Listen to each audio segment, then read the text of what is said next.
Oke, sip. Ulangin ya. Jadi geometri eliptik ini pengenalan geometri eliptik ini kita masuk ke geometri di mana nanti masalahnya adalah bahwa dalam geometri kesejajaran postulat tadi ternyata tidak ada garis-garis yang sejajar dengan garis lain dengan kata lain bahwa semua garis itu berpotongan. Nah ini sudah. Jadi dua garis selalu berpotongan dan tidak ada dua garis yang sejajar dengan sudut pandang geometri eliptik. Oke, coba kita kaji lebih dalam. Kenapa dalam geometri eliptik ini tidak ada garis yang sejajar?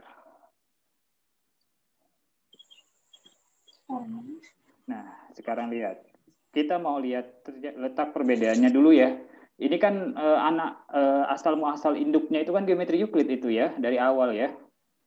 Dari geometri Euclid muncul geometri non-Euclid, di postulat 5 juga, ternyata ada kontroversial sehingga muncul postulat Pfeiffer. Terus muncul lagi geometri netral, dia tidak menggunakan postulat 5. Nah, muncul lagi geometri Lobachevsky, dia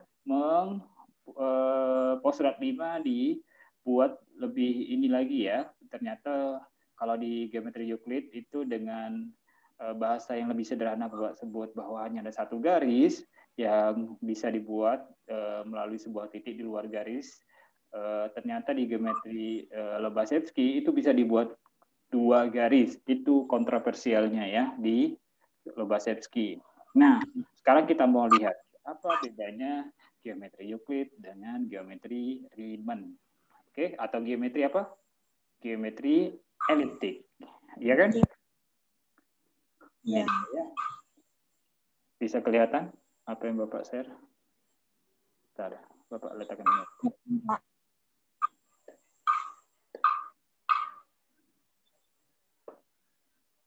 Oke. Kita mau lihat teorema 9.13. Dua garis tegak lurus pada satu garis yang sama adalah sejajar. Coba, bisa enggak dipahami? Dua garis tegak lurus pada satu garis yang sama adalah sejajar. Bingung nggak? Oke, kalau bingung, kalau Bapak ambil yang lebih mudah seperti ini nih.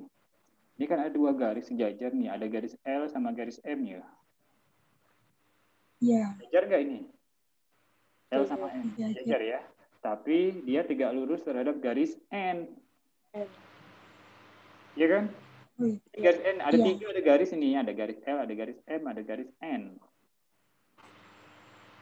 Nah, ternyata kita mau membuktikan, tadi pertanyaannya ini, kita membuktikan bahwa L sejajar M.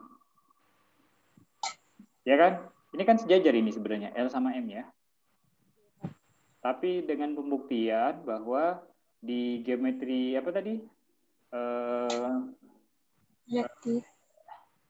Geometri yang kita bahas sekarang, geometri eliptik, dia akan mengatakan tidak ada garisnya sejajar ya, atau berpotongan. Nah, kita lihat dari sudut pandang seperti itu. Coba kita anggap L sejajar dengan M ini adalah pernyataan yang salah. Kalau salah berarti otomatis ini pembuktiannya dengan pengandaian ya. Berbeda. Kalau kita membuktikan L sejajar dengan M, berarti kita mau mencoba membuktikan, mengandaikannya L tidak sejajar dengan M. Seperti itu dalam pembuktian dengan kontradiksi. Paham? L tidak sejajar. Anggap. Berarti anggap L sejajar dengan M itu adalah pernyataan yang salah. Berarti nanti kalau pembuktiannya salah, berarti anggapan kita salah. Berarti anggapan yang salah ini berarti terbukti L sejajar dengan M. Gitu maksudnya. Maka L dan M akan bertemu di titik C. Nah, karena dia tidak sejajar, karena pernyataan L sejajar dengan M itu salah, berarti L sama M ini dibuat berpotongan. Tapi tetap tegak lurus ya, ingat ya, tetap tegak lurus. Sudut tegak lurus ini sebagai sudut yang sudut 90 derajat ini tetap. Coba lihat, bandingkan sama ini. Cuma bedanya di sini sejajar, di sini berpotongan. L sama M, berpotongannya di titik C. Misalkan, gambar yang A, ini kalian sudah lihat, A, ini B setelah dibuat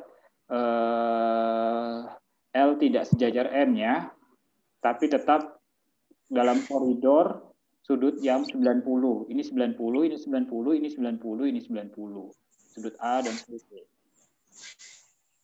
Misalkan L dan M bertemu di N. Di A dan B. L dan M bertemu dengan N di A dan B. Betul ya? L dan M bertemu di A dan B. Dah, sudah. Ini ya. Langkah pertama pembuktiannya adalah perluas CA. C ke A ini. Perluas CA berarti kita tarik perpanjang garis CA melalui AC, aksen. Alasannya segmen dapat digandakan. Artinya kita bisa memperpanjang AC menjadi AC aksen dengan panjang yang sama. Paham ya? Gambar C aksen B. Berarti hubungkan A ke C aksen gitu ya. Sehingga terbentuk dua titik menentukan suatu ruas garis. Berarti dua titik bisa dihubungkan oleh sebuah garis gitu ya maksudnya ya. Sudah ya. Nah, sehingga kita tarik, ini kan tadi sudah ya perpanjang, baru kita hubungkan B ke C yang maksudnya ini ya. Gambar C aksen B, tadi kan B ke C kan sudah ya. Sekarang hubungkan B ke C aksen. Ya kan? Ini kan sudah ada tadi dari diketahui soalnya, karena kita anggap dia tidak sejajar, berarti berpotongan. Berarti B ke C ini dibuat bentuk segitiga atau berpotongan di C. Karena berpotongan, tadi kan sejajar M-nya, ini M-nya berpotongan. Nah, sekarang kita perpanjang AC menjadi AC aksen, sudah ya. Sekarang hubungkan BC aksen, sudah. Sehingga kita bisa membentuk segitiga ABC dan segitiga ABC aksen. Dan kedua segitiga ini saling kongruen karena sisi, sudut, sisi. Sisi, sudut, sisi ini sama. Kita bisa menggunakan analogi sisi, sudut, sisi. Atau bisa juga sisi, sudut, sisi ini ya. Sisi, sisinya AC, sudutnya sudut C, sisi lagi CB. Oke. Terus sudut sudut ABC berarti ini ABC dia. Berarti yang tegak lurus tadi, ini siku-siku ya. Yang pertama tadi karena ini koridornya tetap tegak lurus, tadi tidak mengubah koridor tegak lurus, hanya mengubah yang sejajar menjadi berpotongan doang ya. Iya, Pak. Soal dah. Ternyata sudut ABC karena di segitiganya kongruen, otomatis kan sudut-sudut yang bersesuaian juga sama gitu ya. Sudut yang bersesuaian itu sama. Berarti sudut ABC itu sama dengan ABC aksen. Gitu ya. Nah, jadi sudut ABC aksen itu merupakan sudut siku-siku. Ya, memang ya tadi kan koridornya ini sudut siku-siku, nggak mengubah sudutnya ya. Nah, ini kan tidak mengubah. Ini kan sudut siku-siku tadi. Berarti kalau ini siku-siku, ini juga harus sudut siku-siku dong. Yang ini, sini Bapak ini ya.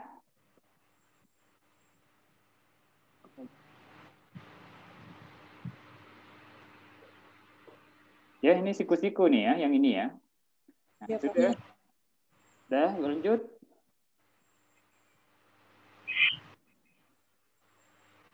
Maka BC dan BC aksen itu tegak lurus. Ya kan karena siku-siku, berarti tegak lurus ya, 90 derajat ya. BC aksen dan BC itu tegak lurus terhadap garis N.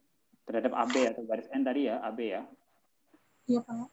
BC dan BC aksen itu serupa. Karena hanya ada satu garis, alasannya hanya ada satu garis yang tegak lurus dengan garis yang diketahui pada titik garis yang diketahui pula.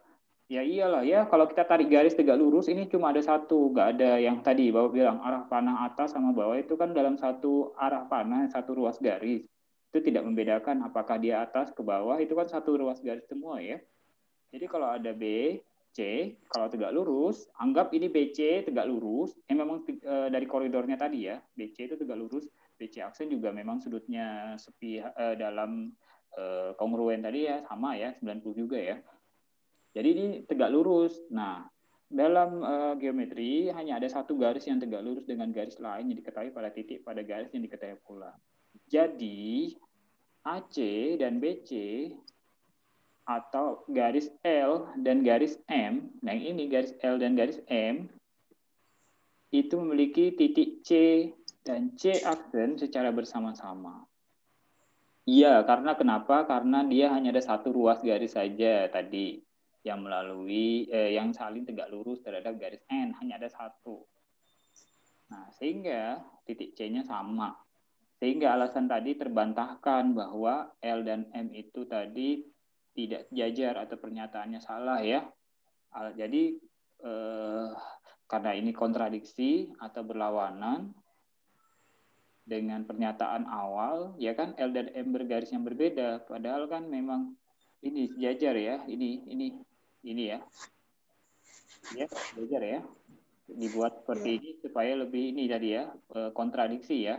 Ternyata hanya bisa dibuat satu garis saja kan tadi, garis yang ini tegak lurus, dan itu anggap satu, dan itu tadi terbukti sehingga hipotesis yang kita anggap L sejajar dengan M adalah pernyataan yang salah itu terbantahkan atau kontradiksi, sehingga pengandaian kita salah dan berlaku benar.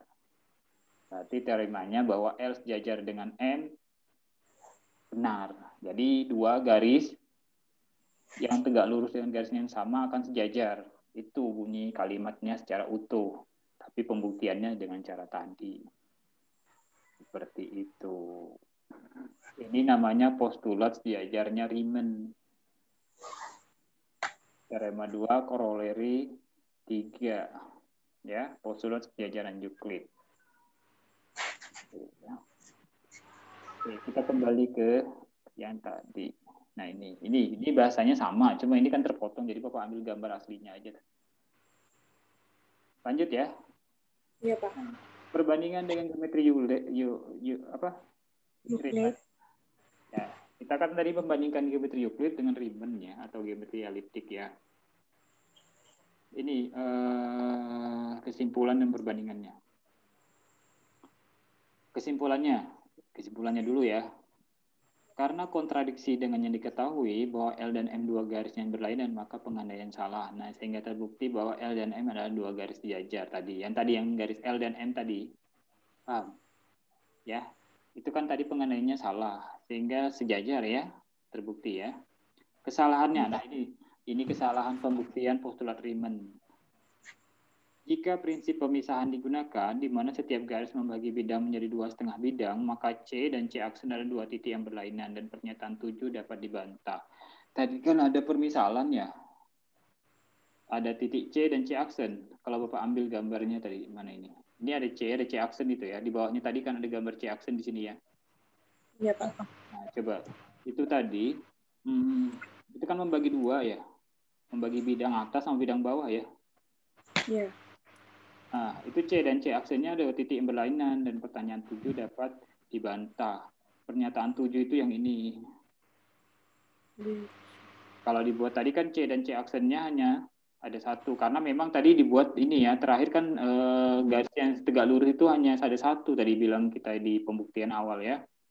Nah, ternyata itu terjadi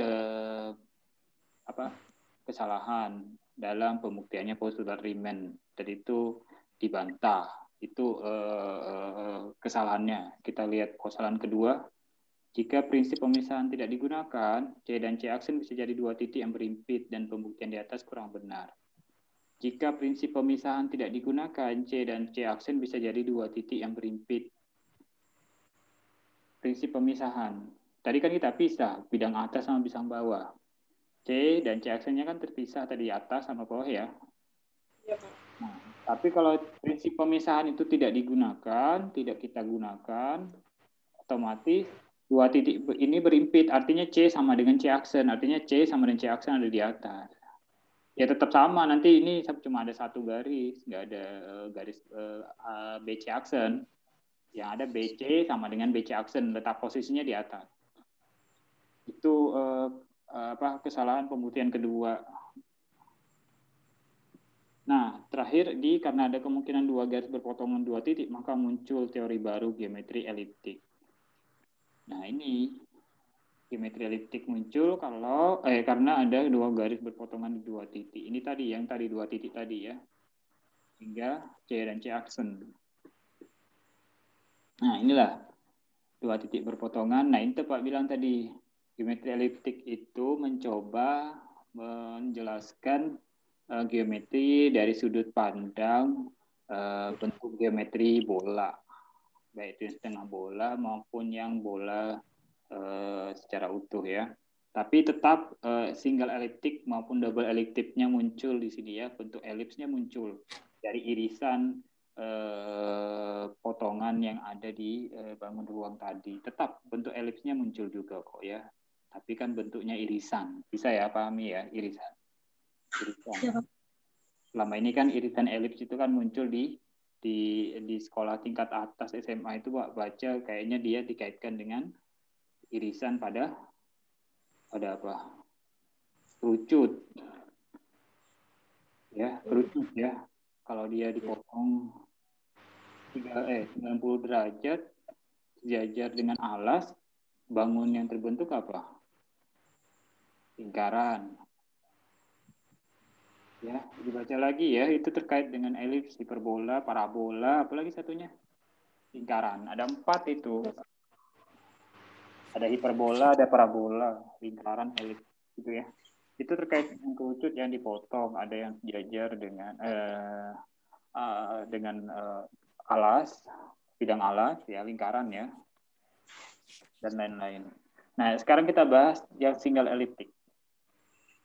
Sebarang garis yang berpotongan tepat satu titik, tetapi tidak ada garis lain yang memisahkan bidang tersebut. Dua titik yang diametral dianggap sebagai satu titik. Nah itu, jadi titik A itu dianggap sebagai satu, yaitu A itu sama dengan A aksen. Itu secara bahasa single eliptiknya geometri eliptik. Ya, geometri Riemann. Sebarang garis. Jadi dia melihatnya single. Single itu artinya dia setengah bola ya. Setengah bola karena bentuknya ini A sama dengan A aksen. Single eliptik seperti itu. Sebarang garis yang berpotongan tepat satu titik ya. Tetapi tidak ada garis yang memisahkan bidang tersebut. Dua titik yang diametral itu diameter, bentuk diameter ini ya, A ke A aksen ini ya, dianggap sebagai satu titik. Tuh. Kalau yang double eliptik ini bola.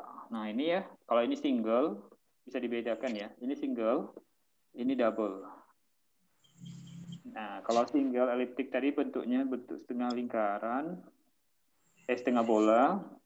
Kalau double eliptik ini bentuknya bola utuh. Nah tapi sebenarnya ya saling keterkaitannya.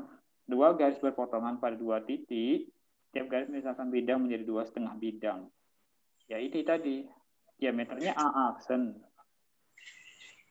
Ini kan kalau diambil setengah bolanya aja kan bentuk yang tadi, single eliptik ya. Kalau dianggap bidang alasnya, bidang bawahnya nggak ada ya. Kalau Pak potong kue atau semangka ya, anggap semangka, ini kan kita potong setengah. Ya. Ini kan bentuknya single eliptik tadi, ini yang di atas ini ya. Tapi kalau dua-duanya ditangkup, tutup sama alas digabung, jadinya ini kan maksud Bapak dengan bentuk yang sama ya. Iya kan? Ini diameternya AA aksen. Satunya lagi BB garis busurnya AA aksen. Bisa ya, diameter sama garis busur dengan anggapan kalau yang tadi ininya A sama dengan A aksen kalau di single eliptik, tapi kalau di double eliptik A-nya tidak boleh sama dengan A aksen. Sehingga bisa terbentuk secara utuh. Secara utuh bangun bentuk seperti ini ya. B-nya juga B aksen. Tidak sama ya. Supaya apa? Supaya nanti ketika dia kalau dibuat kalau Bapak kaitkan apa dengan volume benda putar pernah ini ya di integral apa itu?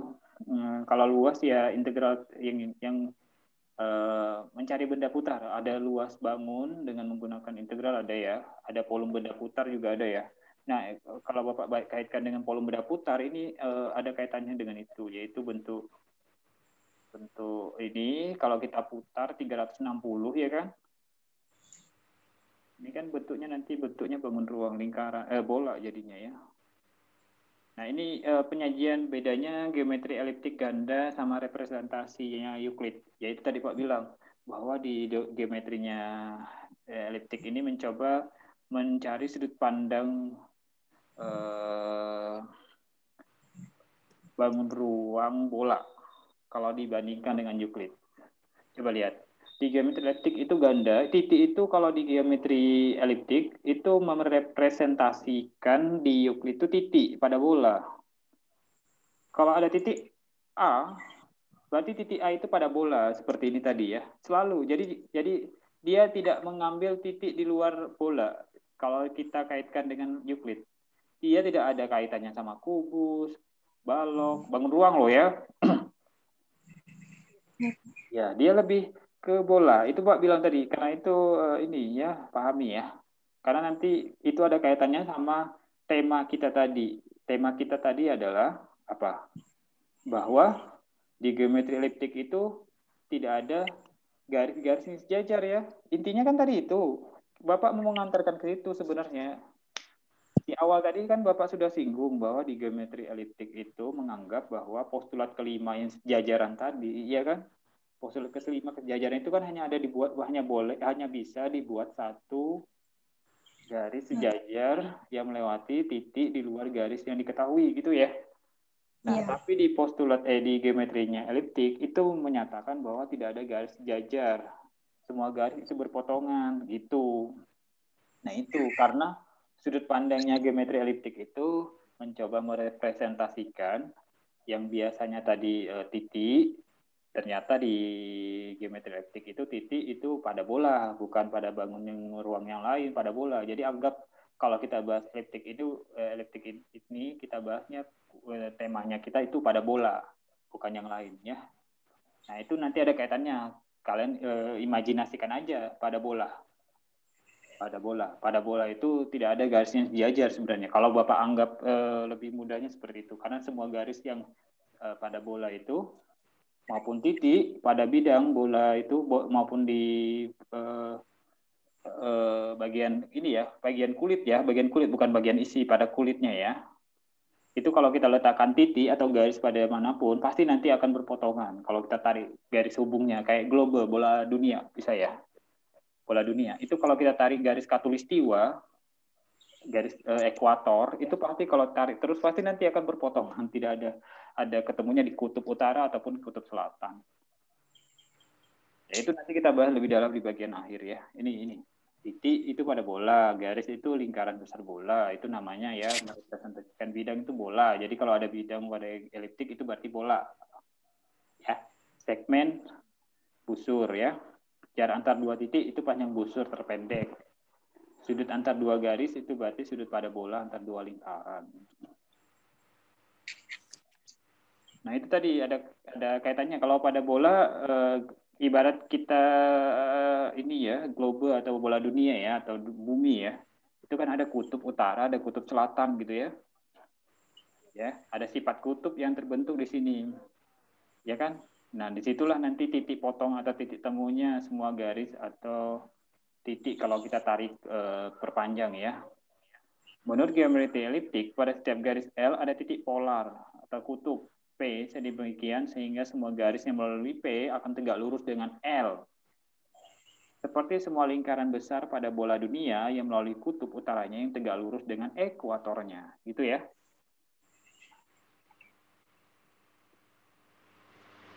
Nah, ini dia ya. Kita lihat satu persatu. Dua garis yang tegak lurus pada suatu garis bertemu pada satu titik. Misal, lihat pernyataan 1. A dan B. A itu yang ini. A, B. Garis A dan garis B, garis yang tegak lurus pada suatu garis M. M yang ini ya. Ini ya, M.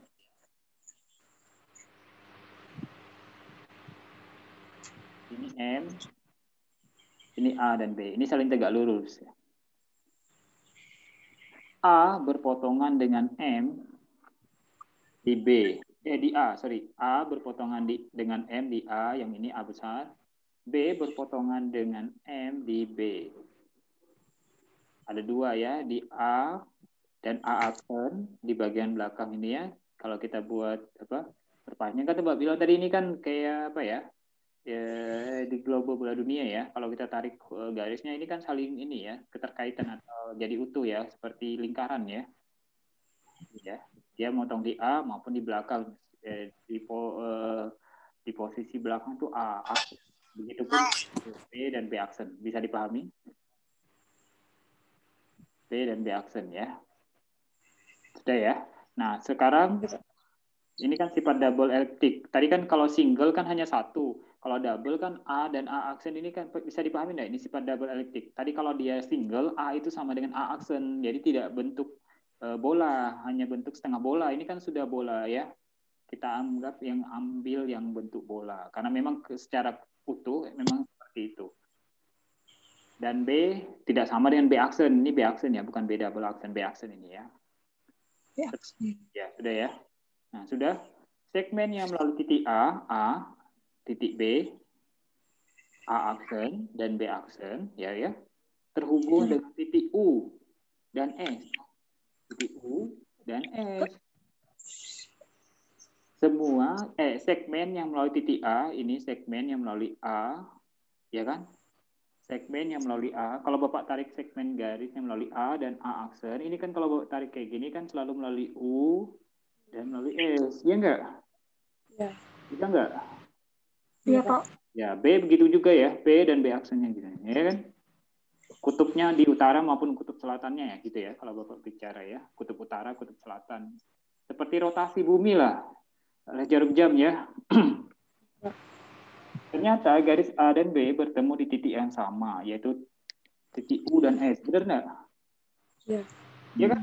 Bertemu di titik yang sama ini tadi. Nah, itu tadi. Dua garis yang tegak lurus pada suatu garis bertemu pada satu titik, yaitu titik U maupun titik S. Ini anggap satu. Sebenarnya ini kan lingkaran, cuma karena ini sebuah bola dunia atau globe atau bola, jadi dianggapnya dua kutub utara dan kutub selatan. Sebenarnya ini berpotongan pada satu titik ya. Kalau dibuat bidang datar ya, ini sebenarnya satu. Cuma bedanya di sini dia bertemu pada satu titik. Ini kan saling tegak lurus ini. A dan B ya. Iya, Pak. Terhadap garis M ya. Ya enggak? Intinya kan itu nih pertama ini nih. Ini kan A dan B bilangnya tadi tegak lurus terhadap garis M ya. M-nya ini kan. Berarti A dan B kan seharusnya sejajar ya. Iya enggak? A dan B kan tegak lurus terhadap garis M nih. Harusnya A dan B kan sejajar. Iya. Kalau dilihat dari sudut pandang di luar eliptik.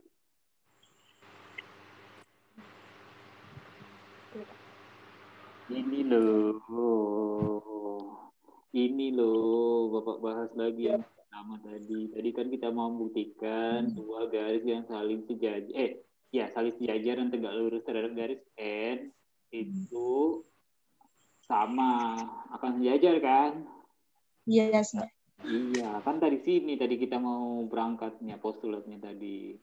Kalian jangan move on dulu terhadap materi sebelumnya, barusan dijelaskan.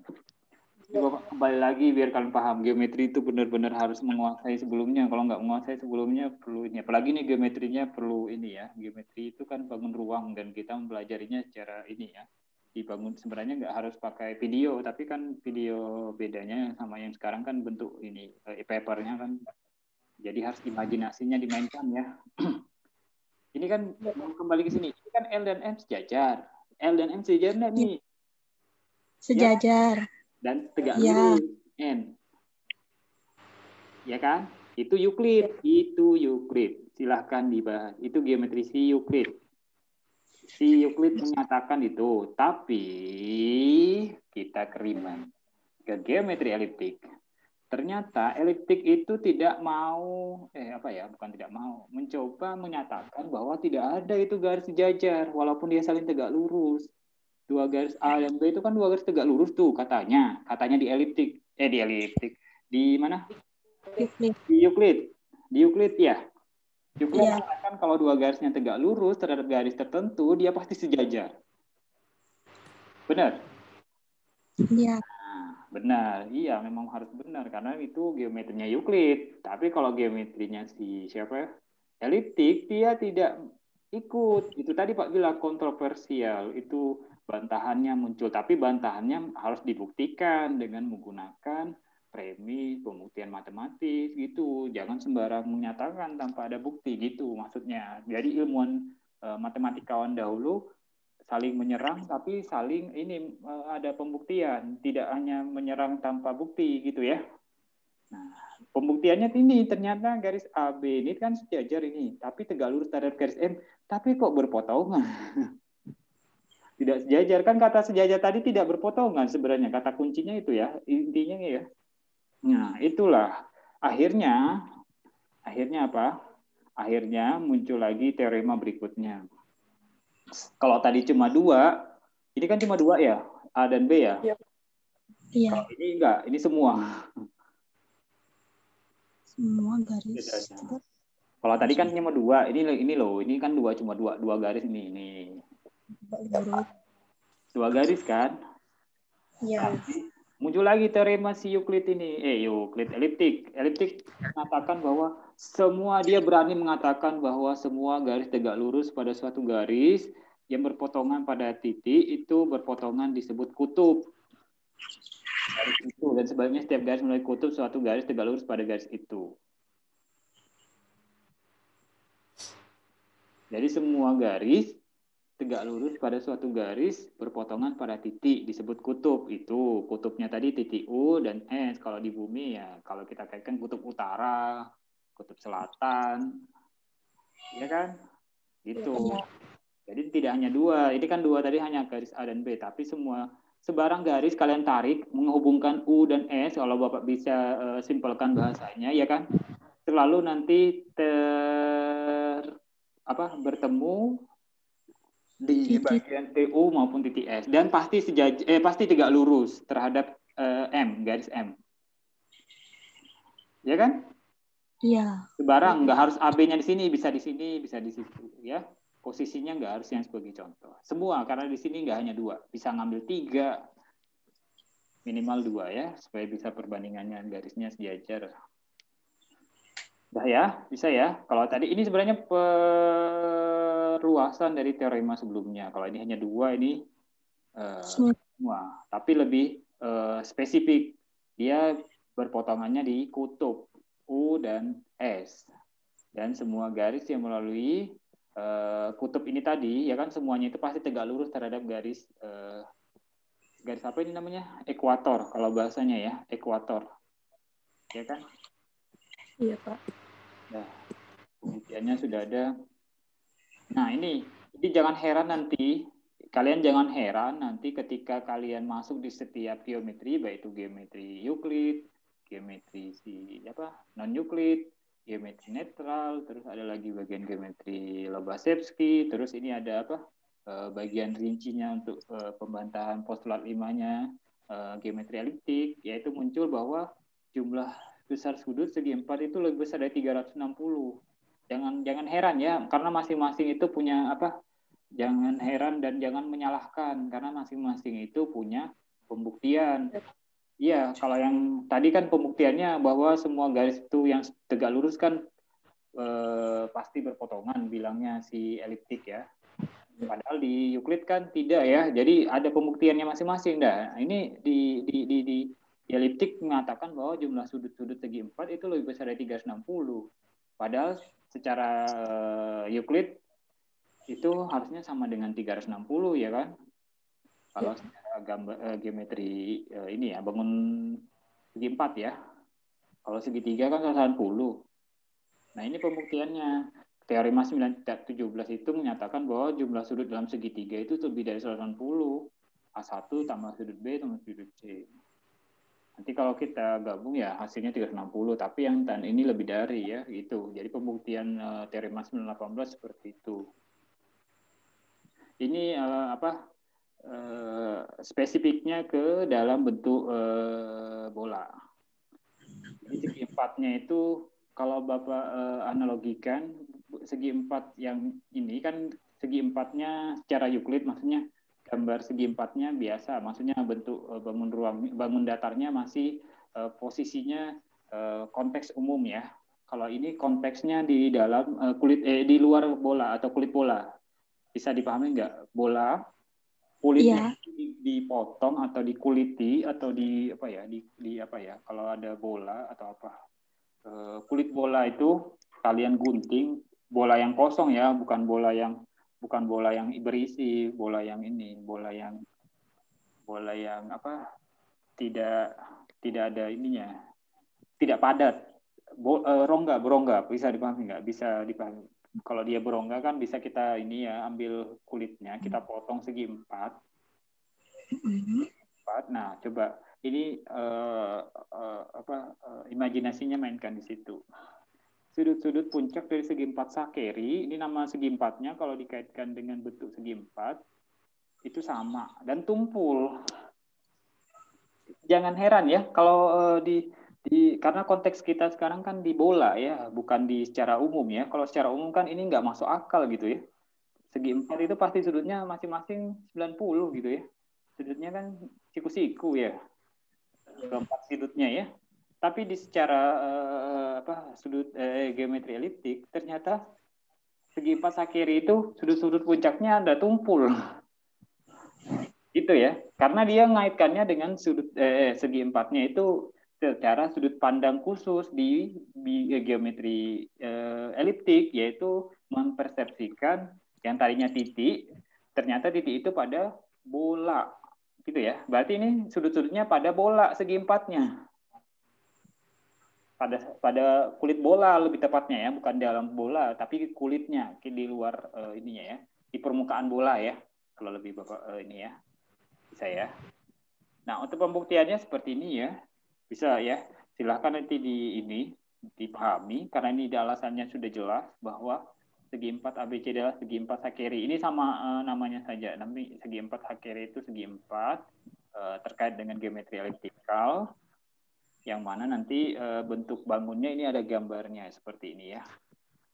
Dia mengaitkan tadi kan ada garis segi 4 ABC adalah segi 4 Sakeri, di mana AB ini ya, dan CD itu sama panjangnya. Iya ya, walaupun secara sekilas tidak sama karena ini bentuknya bola, kulit bola. Padahal secara bentuk aslinya sama. Dan besar sudut A dan B sama, 90. Ya, paham ya, karena tadi Bapak bilang semua garis yang melalui kutub, ya kan? Kutub K1 dan K2 ini kutubnya ya. Ini ekuatornya loh ya. Itu pasti tegak lurus kan? Ya, ini anggapannya sudutnya sama 90. E dan F di tengah. Berarti FB itu sama dengan EC.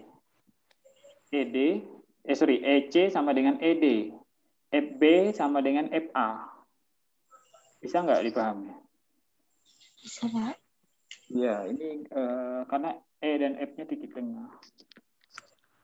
Nah, EF tegak lurus AB. EF tegak lurus AB. EF tegak lurus AB. Iya, betul ya? Iya. Dan CD. EC, E ke C ini dan F ke B berpotongan di P2, betul ya? Ini kalau E ke C dan F ke B kita perpanjang sesuai dengan garis ekuatornya ini nanti berpotongannya di sini, di P2. Ya enggak? Ya, Pak. Sehingga EP2-nya polar, jarak polar. EP2-nya jarak polar. E ke P2 itu jarak polarnya ya. Karena ini kutubnya ya, jarak E ke P, kutubnya P2 itu EP2. Itu namanya jarak polar. Nah, CP2 mana? CP2 yang ini itu jaraknya lebih kecil atau lebih pendek ya daripada jarak E ke P2, benar ya? Ya, Pak. Nah, sehingga sesuai teorema 9.16, nah maka sudut BC P2, BC P2 itu kurang dari 90. Nah, itu.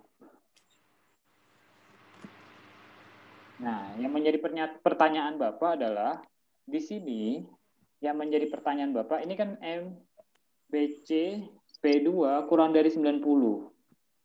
PC P2 ya kan kurang dari 90.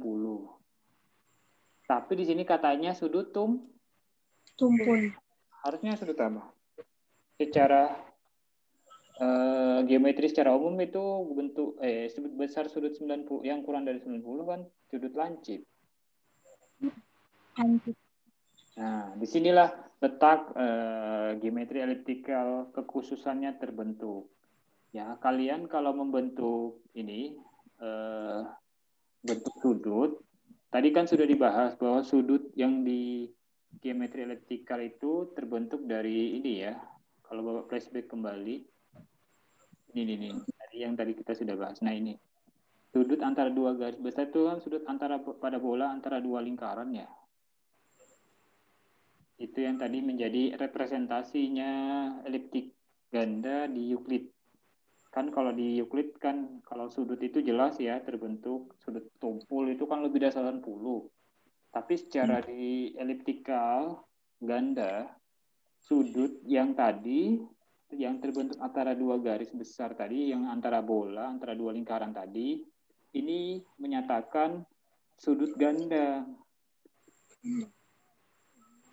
Nah, disitulah letak persepsinya perlu perhatikan betul bahwa bedanya antara representasi sudut di geometri Euclid dengan representasi sudut di geometri eliptik. Ya, kalian harus bisa bedakan antara dua hal tadi. Dan ini lagi sedikit lagi baru kita selesai. Kalau tadi segitiga Sakeri, sekarang segi 4 Lakeri, sekarang segi 4 Lambert. Kalau segi 4-nya Lakeri tadi menyatakan bahwa sudut yang terbentuk ada sudut tumpul ya. Ada satu sudut tumpul yang ini. Sudut puncaknya berarti yang atas ya, C sama D ya. Tapi kalau di segi 4-nya si Lambert itu menyatakan bahwa sudutnya yang keempat itu tumpul, berarti hanya ada satu yang sudut tumpul.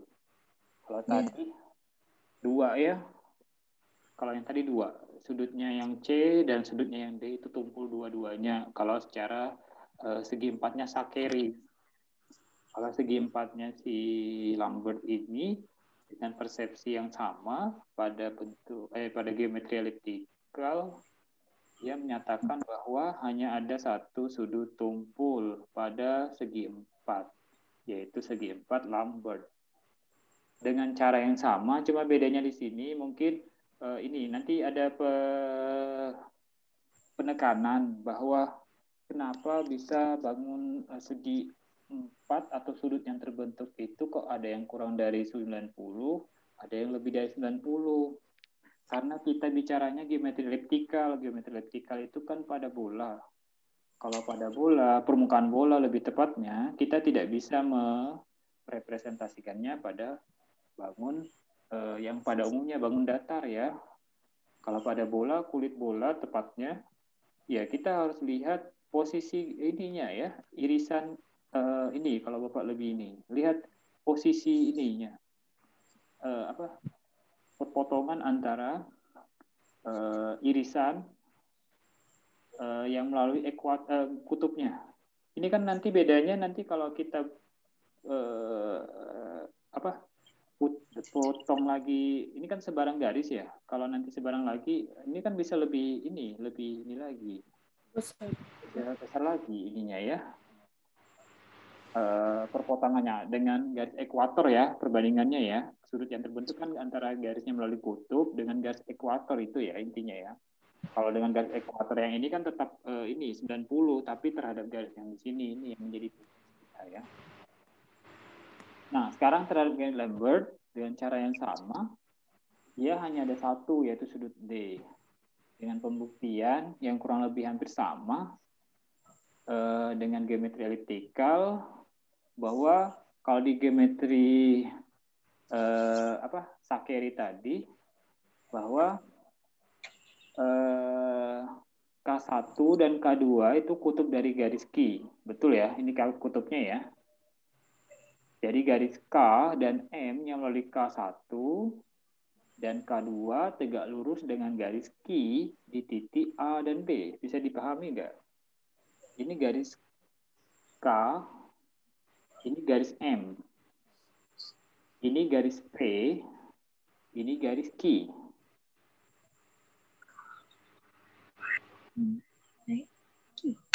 Ya, sudah ya. K1 dan K2 adalah kutub dari garis Q. Benar ya, garis Q. Ini garis Q. Kutub, berarti kutub 1, kutub 2. Kutub itu kan posisinya, garis Q ini kan di sini nih, posisinya ekuator ya. Kutubnya pasti K1 dan K2. Kalau kita bicara garis, apa ini, M, ya kan, garis M ini yang M yang vertikal ya. Pasti kutubnya P1 sama P2. Gitu ya. Kutub itu nggak harus yang bagian K1, K2. Kutub itu terbentuk jika ada garis ekuator yang membagi dua, daerah atas sama daerah bawah, daerah kiri atau daerah kanan. Kan ini bola. Bola itu kan ibaratnya menggelinding. Kalau kita bicara bolanya seperti ini terus, ya pasti utara, selatan, barat, timur gitu kan. Tapi kan ini posisinya bola. Bola itu kan posisinya bisa di mana saja ya. Kalau kita gelindingkan bola kan di mana saja. Yang penting kita harus fokus kemana garis ekuatornya. Kalau garis ekuator atau garis baginya ada di bagian sini, berarti kutubnya P1 sama P2 gitu. Tapi kalau ekuator atau garis baginya P1 sama P2, berarti ini ekuatornya M. Iya kan? Iya. Ini ekuatornya. Kalau dia K1 dan K2. Nah, P1 dan P2 adalah kutub dari garis M. Iya benar ya, K1 dan K2. P1 dan P2 garis M. Kalau K1 sama K2 garis Q. Sudah, iya kan? Iya, Pak. Nah itu. Kalau pembuktiannya ya bisa kalian baca, nanti kaitkan dengan K1 kurang K1C, ya benar ya, K1C ini kurang dari K1B. Benar ya, jarak polarnya jelas terlihat. K1, Iya. jarak K1 ke C itu lebih pendek daripada K1 ke B.